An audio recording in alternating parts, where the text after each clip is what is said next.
After the Pope dies of a heart attack, the College of Cardinals gathers in seclusion for a papal conclave to choose the new Pope, under the leadership of Cardinal Dean Thomas Lawrence. To Lawrence's surprise, Archbishop Benitez of Kabul shows up, explaining that the old Pope secretly made him a cardinal. The four main candidates for Pope are 1.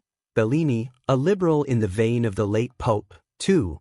Adeyemi, an economic progressive with socially conservative views; 3. Tremblay, a mainstream conservative; and 4. Tedesco, a reactionary.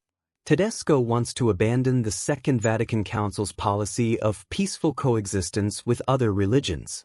He is also a racist and abusive to his assistants.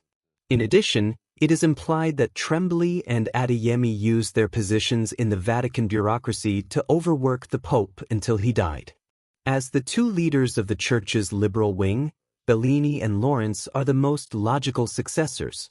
Both state that they do not want the job, for different reasons. Bellini is clearly interested but believes that feigning reluctance will earn voters' respect.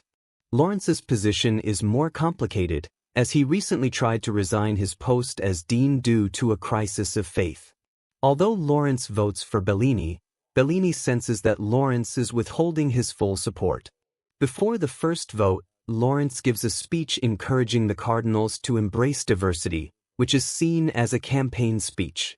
In addition, although Lawrence is not supposed to contact the outside world in conclave, he begins gathering opposition research against several leading candidates, rationalizing to himself that he is merely conducting an independent investigation to protect the Church. The late Pope's confidant tells Lawrence that the Pope fired Tremblay on the day he died. Tremblay denies this and offers an eyewitness, who defends Tremblay but mentions a report that was withdrawn. After the first vote, no candidate is close to the two-thirds majority needed for election. However, Adeyemi has a slight edge. 5 cardinals vote for Lawrence, enraging Bellini. Without a unifying liberal candidate, the liberals consolidate behind Adeyemi. To defeat Adeyemi, Bellini, who despises Adeyemi's homophobia, agrees to support Tremblay in exchange for a prestigious bureaucratic appointment. One of the nuns, who handle catering for the conclave, causes a stir by confronting Adeyemi in the cardinal's cafeteria.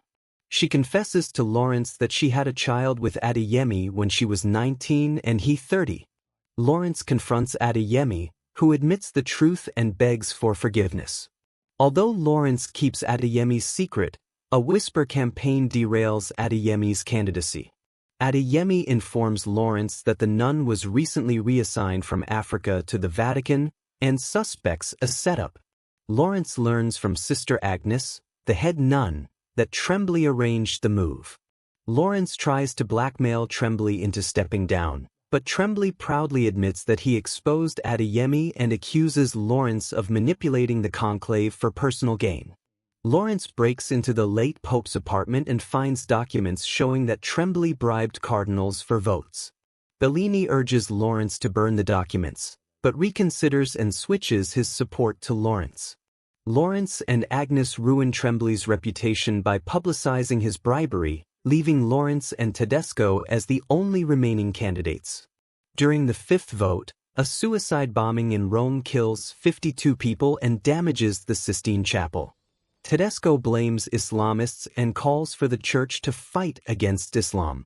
Benitez, who has worked in the Islamic world, retorts that the Church must move forward rather than cling to tradition.